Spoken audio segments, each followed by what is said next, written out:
I learned more about how the soldier felt because Sergeant Kelly said something to me that, almost made me cry, because he asked Alicia, how long is this interview going to be, 15 minutes, 30? And I said, you have 2 hours. And he looked at me and he was shocked. 2 hours? He said, all for me? And I said, yeah. He's like, we're just talk all about me for 2 hours. No one ever wanted to know about me for 2 hours.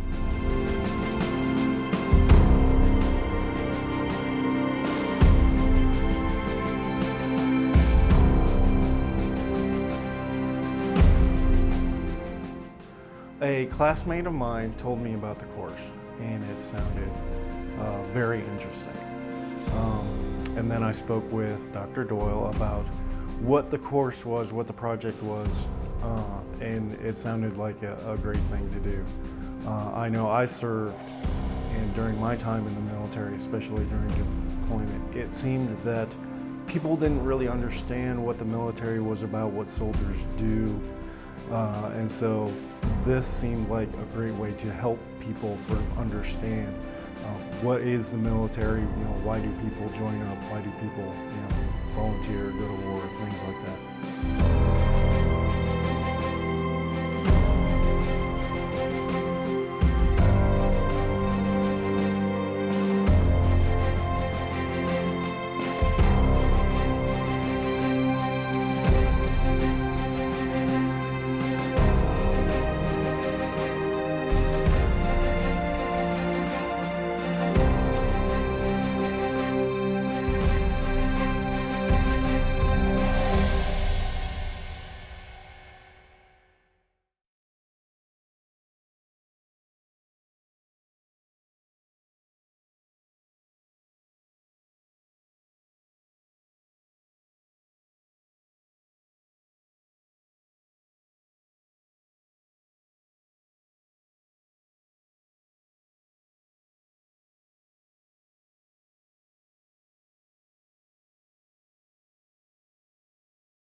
We weren't going to be interviewing veterans. We were going to interview active duty soldiers from the nation's all-volunteer army. Never before, since the Revolution, the War of Independence, has the nation attempted to go to war for a prolonged period of time exclusively with volunteers. And that has proved to be very tricky for the military to engage in. And the fact that we are now winding down the longest war we've ever been engaged in our history in Afghanistan, and we hope by the end of the current year, 2011, we will have withdrawn our combat troops and our support troops from Iraq. This is an opportune time to get at active duty soldiers and ask them to narrate their experiences before the history has actually been gotten down. I always tell soldiers I didn't have to join the Army to know the Army values, because it was like, that's something my mom and dad taught me. Honor and integrity and personal courage and selfless service. That's something my parents taught me. The Army, I joined the Army, I'm like, oh, okay, this is the cool stuff. It's like the golden rule. You don't need to go to church necessarily to know the golden rule. Oral history is something I've never done and something I was very interested in doing. So I jumped at the chance when Dr. Doyle had a late dropout in the first week of the semester. I had seen the results of the first project, and I was so pleased that I was intent on doing it if he ever offered it again. You get an actual chance to be able to formally interview people other than, asking relatives or family members or friends about their involvement in wars. What was your dad's reaction to you joining the military? Surprised. Why is that? I think when I told him I joined the military, he said, you can't bring your makeup there. When I received the email from Dr. Doyle, I knew that this would be a lot of work, but I also knew that it would be a fantastic experience and that I would always use the information I learned from this course. I enlisted knowing that I would deploy. And I guess I really just didn't care. I just wanted to go. I wanted to get out. I wanted to make that big change. And I don't want to sound selfish and I just wanted to do it for me, but I wanted to do it for everybody around me.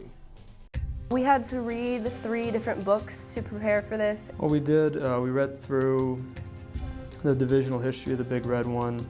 We did a book on oral history, as well as a book on the American soldiers through the draft wars. I prepared by really trying to find out what the units, I started with the units that the soldiers were involved in. You give up the right to sleep, and you read a lot. Everything you can get your hands on. The books that are required for the course, as well as online. You ask anyone that you know who's served in the military about their experience and pray that they'll share something with you.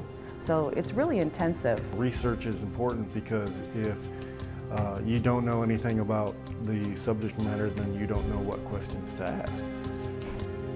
Good leadership is basically when a soldier gets into trouble, for example, whatever it may be, and he gets his punishment, UCMJ, you have that soldier get that punishment, and then after that punishment is served, start a clean slate.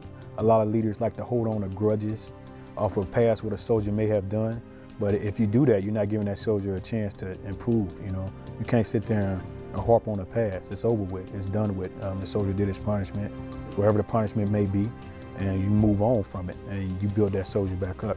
So there's a lot of apprehension, but yeah, there's definitely a lot of anxiety because the kids are, I mean, you're training up for war, and nobody wants war. Nobody, you know, whenever Afghanistan eventually winds down, hopefully there's some type of closure. But whatever the, you know, we'll constantly train just like we did before 9/11. But I hope nobody ever thinks that we want a war just to test out our skills. The best part of the Cantigny trip for me was the opportunity to speak to veterans who are still involved in some way, making sure that they're not overlooked as a group, you know, as a whole generation who've served in the military. I really appreciated their involvement. And the other thing was I had difficulty understanding how our military is actually constructed, from divisions to platoons, brigades, battalions. I found that extremely confusing, and going up there helped quite a bit with that. Was a great trip. That's probably one of the best museums I've ever visited. What I liked about it was that it's not just a bunch of dusty, static displays that you look at and move on. They attempt to immerse the person in the whole total experience of what it's like to actually be a soldier in the 1st Infantry Division. A lot of the generals we heard about, a lot of the planning, how brigades changed, we never got to see that. And going to the museum was important because it gave us that aspect of it. Instead of just reading it, we actually got to see, okay, this is what General Westmoreland, this is what he looked like, these were his plans, this is how the brigade changed, and actually getting that physical component to it. It did give me a little bit more insight. It put things into context a little bit better than just simply reading about it. When you're immersed in an experience, you have a better understanding of what that experience is all about. Now, going back to the past, this war has been compared to Vietnam. How do you feel about that comparison? I think it's similar in some aspects because it's a lot of counterinsurgency where, yes, we went in and didn't have any major conflicts, any major fights, but it's a bunch of smaller battles where we're dealing with the population rather than a real military. You can see us, you know, across the desert, you know, coming, big lights. And, you know, they would just shoot at us, just cowards. I mean, just take pop shot at us. They probably drop a magazine or something and go run before we identify them.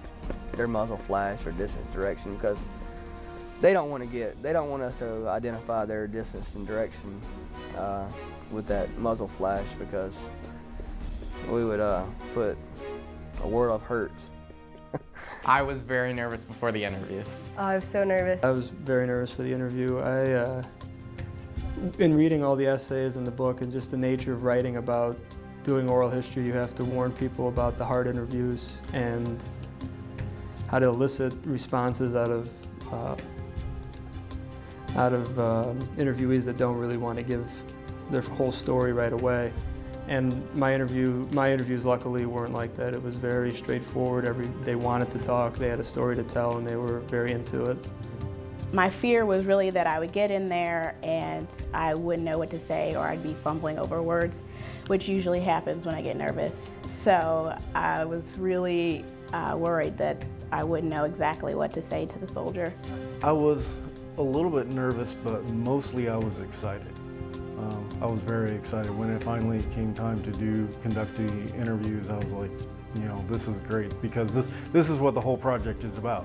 You know, getting to, you know, we've done all this research and reading and whatnot.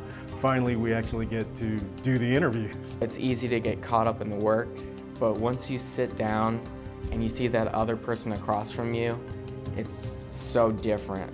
It's actually interacting with somebody and learning about the profession, because what we did was just a small bit of it, but it's a lot better than any book could teach you, because it's real. You actually become a part of it. Our goal is to document the lives and military service of America's citizen soldiers and to preserve their experiences and their perspectives for posterity. For that goal to be achieved, we must get to know one another very well. That requires us to earn your trust, because we want you to give yourselves permission to be honest with us about topics that may give you pause, especially when talking to civilians. As we were coming back to our vehicles, we took some sniper fire, and one of my soldiers was shot in the arm. So we couldn't tell where it was coming from, so we couldn't fire back, because you don't want to come in as the U.S. forces and start blasting buildings that have families in them. And now you've wiped out, you know, there are consequences for that kind of stuff. So we just had to provide cover and hurry up and get our soldier out of there. How do you react when a situation like that happens? There's no way to predict. There's what you're taught in training and what you've practiced, but there's no way to predict that first time. It happens. Some people, I think the more experienced people, things kind of slow down. People say stuff goes in slow motion, and they think very clearly. For other people, I know the first time it happened to me, my mind raced. It was, what do we do? What's happening? Who's over there? Where's this guy? So it was a lot of, and there's a lot of yelling. It's kind of a chaotic situation, and there's no way to predict how you're gonna react. So your job is to train your soldiers in the most realistic way you can. Meeting them beforehand I got to put a face to all the research I've been doing about them. So it was fantastic to meet them before. The reception was really what got us to know more about each other in the reception prior to the dinner. I talked to him. He didn't really have much to ask me. He really just wanted to know, is there anything he should have prepared? Did he need to know dates? And he joked around about they told him to come and have fun, and he said, I'm gonna have some fun. After I met the soldiers and finally saw them, I felt so much better about it, and it was so much better once I'd met them, and I wasn't nearly as nervous the next day. Sergeant Kelly, actually, I thought I might have to calm him down, but all the way into the interview, even during the dinner, he kept saying to me, Alicia, calm down. So it actually went pretty well. Did you miss your family at all? I did, when I actually had time to actually sit down, but usually in those times that you're working or out on mission, you usually block everything out so you don't think about it and wind up doing something you shouldn't. When you hear about deaths like the 3 that just took place in the 1st Division, were they an engineer unit? Mm-hmm. 5th engineer. How does that make you feel? It's not a good feeling.